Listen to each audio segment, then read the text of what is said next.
कह रहे हैं कि क्या महिलाएं हनुमान जी का व्रत रख सकती हैं? महाराज जी, बहुत सारे लोग कहते हैं कि नहीं रखना चाहिए। यदि आप भगवान मानते हैं तो हम भगवान के सब बच्चे हैं, चाहे स्त्री हो चाहे पुरुष हो, ये शरीर है लेकिन अंश तो हम भगवान के ही हैं, तो हम क्यों नहीं हनुमान जी महाराज की आराधना कर सकते? मानते हैं कि प्रगट रूप में जब हनुमान जी के श्री विग्रह पर बंधन वार आदि इन बातों को तो हम, लेकिन वो हमारे भगवान हैं, तो हम हनुमान चालीसा पढ़ सकते हैं, हम उनका नाम जप सकते हैं, हम उनकी आराधना कर सकते हैं, हम उनको भोग लगा सकते हैं कि जैसे उनके शरीर के बंधन आज, क्योंकि उनका एक परम ब्रह्मचारी स्वरूप भी है, परम ब्रह्मचारी स्वरूप है ना, तो इसलिए जो निषेध करने वाले जन है उसी ब्रह्मचारी को लेके हैं कि वो पर वो भगवान है, स्वयं शंभु है, स्वयं शंकर भगवान है कि नहीं, प्रसिद्ध है ना, स्वयं शंकर है,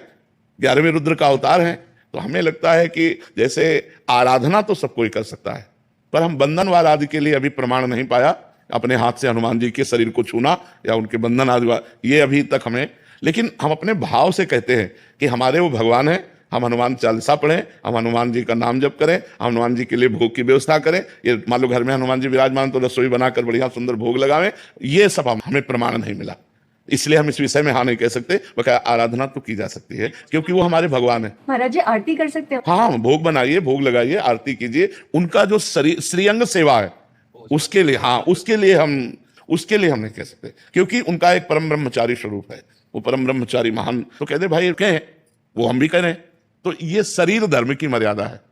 तो हम शरीर धर्म की मर्यादा के अंतर्गत कहते हैं कि बंधनवार चढ़ाना आदि जो हनुमान जी का है वो हमने कहीं नहीं पढ़ा कि माताएं बहनें, लेकिन हम भाव से कह रहे हैं कि हनुमान चालीसा पढ़ना, नाम कीर्तन करना, भोग समर्पित कर देना, आरती कर देना, ये निषेध है, उनके श्रीअंग की सेवा के लिए हमने कहते हैं। ये बजरंगबाण रोज पढ़ा जा सकता है? भगवान का यश मान करके क्यों नहीं किया जा सकता? लोग बोलते हैं कि बजरंगबाण रोज नहीं पढ़ना चाहिए।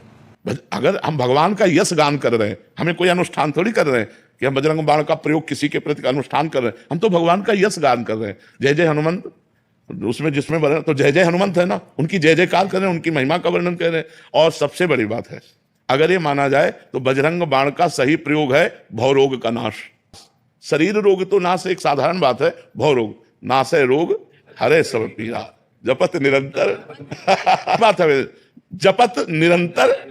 हाँ नासे रोग हरे सब पीरा जपत निरंतर। और कौन सो काज कठिन जग माही जो नहीं होता तुम पाए। तो अगर हमारी श्रद्धा है कि हम भगवान का यश गान कर रहे हैं तो हमें कोई परेशानी नहीं, अनुष्ठान कर रहे हैं फिर बात अलग हो जाती है। जैसे हम देवी माँ हैं, दुर्गा देवी, कात्यायनी देवी, चामुंडा देवी, हम माँ भाव से आराधना कर रहे हैं, वो अलग हो गया, और शक्ति भाव से वो एक अलग हो गया, हनुमान जी भगवान भाव से अलग हो गया, और अधीन सिद्धियों के वो अलग हो गया। तो हम लोग तो आराधना कर रहे हैं, उनका यश गा रहे हैं, कोई